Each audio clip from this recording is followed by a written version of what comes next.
When it got hot in the valley, Thomas and Alfred drove their cows up to a cool green pasture in the mountains to graze.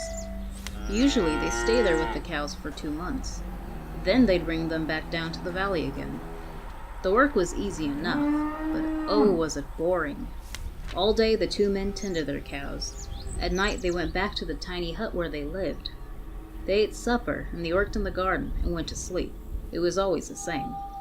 Then Thomas had an idea that changed everything. "Let's make a doll the size of a man," he said. "It would be fun to make.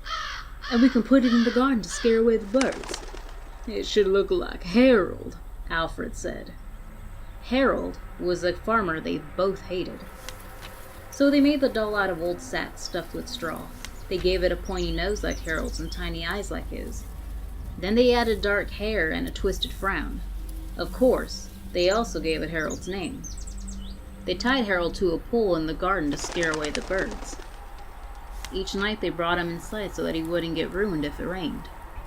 When they were feeling playful, they would talk to him. One of them might say, "How are the vegetables growing today, Harold?"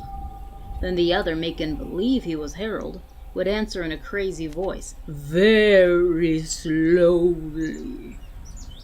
They both would just laugh, but not Harold. Whenever something went wrong, they took it out on Harold. They would curse at him, even kick him or punch him. Sometimes one of them would take the food they were eating, which they were both sick of, and smear it on the doll's face. "How do you like that stew, Harold?" he would ask. "Well, you better eat it, or else."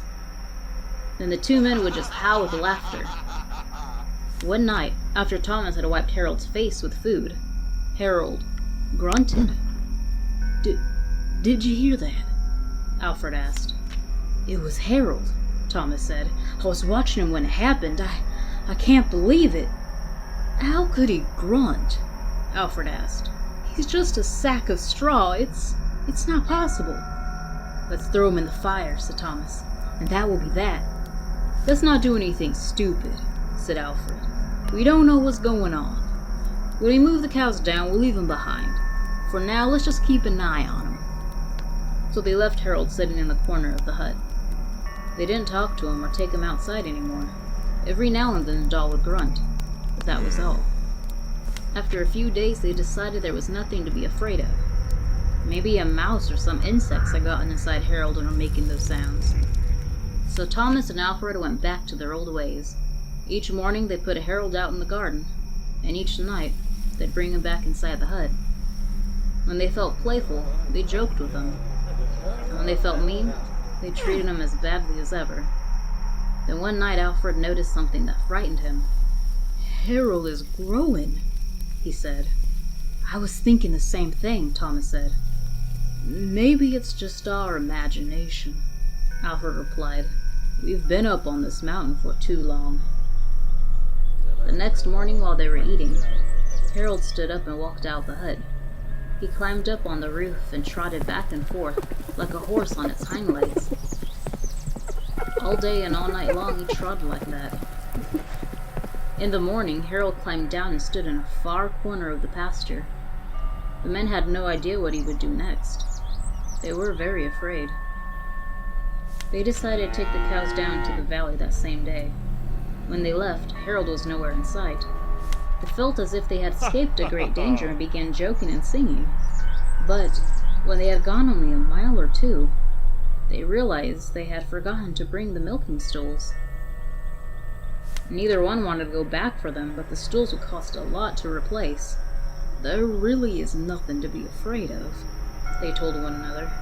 "After all, what could a doll do?"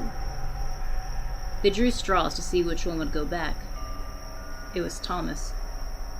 "I'll catch up with you," he said, and Alfred walked on toward the valley. When Alfred came to a rise in the path, he looked back for Thomas. He did not see him anywhere. But he did see Harold. The doll was on the roof of the hut again. As Alfred watched, Harold kneeled and stretched out a bloody skin to dry in the sun.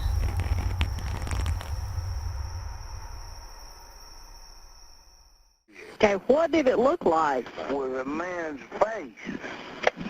but he was about 9, 10 foot